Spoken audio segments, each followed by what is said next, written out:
IPL-ൽ ഇന്ന് ചെന്നൈ രാജസ്ഥാൻ പോരാട്ടം. ഇന്ന് രാത്രി 7:30-ന് ഗുവാഹട്ടിയിൽ വെച്ചാണ് മത്സരം നടക്കുന്നത്. IPL-ൽ നേർക്കുനേർ മുട്ടുമ്പോൾ ഏറ്റവും വാശിയേറിയ മത്സരങ്ങളിൽ ഒന്നാണ് ചെന്നൈ vs രാജസ്ഥാൻ. ഇത് വെറുതെ പറയുന്നതല്ല. 32 മത്സരം പരസ്പരം ഏറ്റുമുട്ടിയപ്പോൾ അതിൽ രണ്ട് ടീമും 16 തവണ വിജയിച്ചിട്ടുണ്ട്. ഈ റിസൾട്ട് തന്നെയാണ് ഈ പോരാട്ടത്തിന്റെ വീറും വാശിയും എടുത്തു കാണിക്കുന്നത്. അവസാന സീസണിൽ ഇരു ടീമുകൾക്കും അത്ര മികച്ച റിസൾട്ടായിരുന്നില്ല. രണ്ട് ടീമും കഴിഞ്ഞ സീസണിൽ വെറും 4 മത്സരങ്ങൾ മാത്രമേ വിജയിച്ചിട്ടുള്ളൂ. Point table 9-10 സ്ഥാനങ്ങളിലായിരുന്നു RRും CSKയും. അതുകൊണ്ട് തന്നെ പുതിയ സീസൺ വളരെ പ്രതീക്ഷയോടെയാണ് രണ്ട് ടീമും മാറ്റങ്ങളുമായി വന്നിരിക്കുന്നത്. മാറ്റങ്ങൾ എന്ന് പറയുമ്പോൾ രാജസ്ഥാൻ റോയൽസിന്റെ ക്യാപ്റ്റനായ സഞ്ജു സാംസണിനെ CSK സ്വന്തം തട്ടകത്തിൽ എത്തിച്ചപ്പോൾ ചെന്നൈയുടെ ഗോട്ട് ഓൾറൗണ്ടറായ രവീന്ദ്ര ജഡേജയെ രാജസ്ഥാനും തൂക്കി.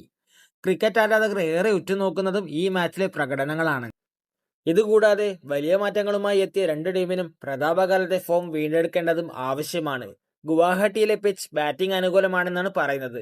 അതുകൊണ്ട് തന്നെ ആവറേജ് 180-200 റൺസ് എന്തായാലും പ്രതീക്ഷിക്കാം. ടോസ് നേടുന്ന ടീം ആദ്യം ബൗളിംഗ് തിരഞ്ഞെടുക്കാനാണ് സാധ്യത കൂടുതൽ. ഇനി ചെന്നൈയുടെ രാജസ്ഥാനെ സ്ക്വാഡ് കമ്പയർ ചെയ്യുമ്പോൾ കുറച്ചുകൂടി മികച്ച സ്ക്വാഡ് ചെന്നൈക്ക് തന്നെയാണ്. രണ്ട് ടീമിന്റെയും സ്ട്രോങ് ബാറ്റിംഗ് സൈഡ് തന്നെയാണ് ഈ മത്സരത്തിന്റെ ഗതി നിർണ്ണയിക്കാൻ പോകുന്നത്. റയാൻ പരാഗ് നയിക്കുന്ന രാജസ്ഥാന്റെ ശക്തി അവരുടെ യുവ ഓപ്പണർമാരായ ജയ്സ്വാൾ, വൈഭവ് സൂര്യവംശി എന്നിവരുടെ ബാറ്റിംഗ് തന്നെയാണ്. ചെന്നൈ നായകനായ ഋതുരാജിന് കൂട്ടിന് സഞ്ജു സാംസൺ കൂടെ വന്നത് കൂടുതൽ കരുത്തേക്കും.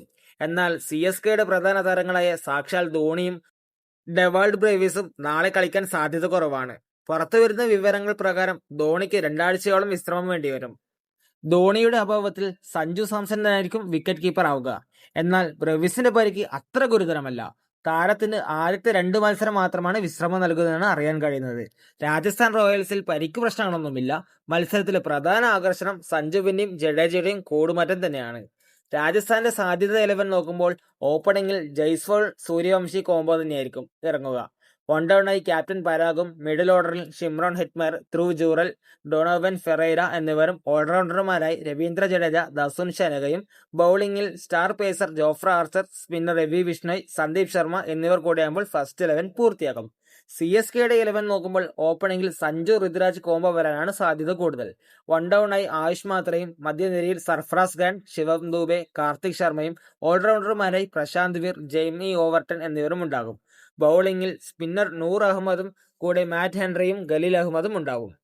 ടീമുകളുടെ ശക്തിയും പോരായ്മയും നോക്കുമ്പോൾ ടോപ്പ് ഓർഡർ തന്നെയാണ് രണ്ട് ടീമിനും ബാക്ക് ബോൺ. കുറച്ചുകൂടെ മികച്ച ബാറ്റിംഗ് നിര ചെന്നൈയുടേത് തന്നെയാണ്. ബൗളിംഗിലേക്ക് വരുമ്പോൾ രാജസ്ഥാൻ കുറച്ചുകൂടെ മുൻതൂക്കം നേടാൻ സാധ്യതയുണ്ട്. ചെന്നൈയുടെ ബാറ്റിംഗും രാജസ്ഥാൻ ബൗളിംഗും തമ്മിലാണ് യഥാർത്ഥ പോരാട്ടം ഉണ്ടാവുക. ഈ മത്സരം നമുക്ക് പ്രവചനാതീതമാണ്. എങ്കിലും സ്ക്വാഡ് ഡെപ്ത് നോക്കുമ്പോൾ ചെന്നൈക്ക് കുറച്ചുകൂടെ മുൻതൂക്കമുണ്ട്. ശ്രദ്ധേയമായ മറ്റൊരു കണക്ക് കൂടെ നമ്മൾ നോക്കേണ്ടതുണ്ട്. എന്തെന്നാൽ അവസാനം ഇവർ തമ്മിൽ, അതായത് രാജസ്ഥാനും ചെന്നൈയും തമ്മിൽ ഏറ്റുമുട്ടിയ 5 മത്സരത്തിൽ 4ലും വിജയിച്ചത് രാജസ്ഥാനാണ്. ഒരു മത്സരം മാത്രമാണ് ചെന്നൈക്ക് വിജയിക്കാൻ സാധിച്ചത്. ബാക്കി നമുക്ക് കണ്ടറിയാം. ഇന്ന് ആര് ജയിക്കുമെന്ന് നിങ്ങൾ തന്നെ കമന്റ് ചെയ്യും. ഇനിയും ഇതുപോലത്തെ IPL വാർത്തകൾക്കായി ചാനൽ ഒന്ന് സബ്സ്ക്രൈബ് ചെയ്യുക. വീഡിയോ ഇഷ്ടമായാൽ ലൈക്കും കമന്റും ചെയ്യാൻ മറക്കരുത്.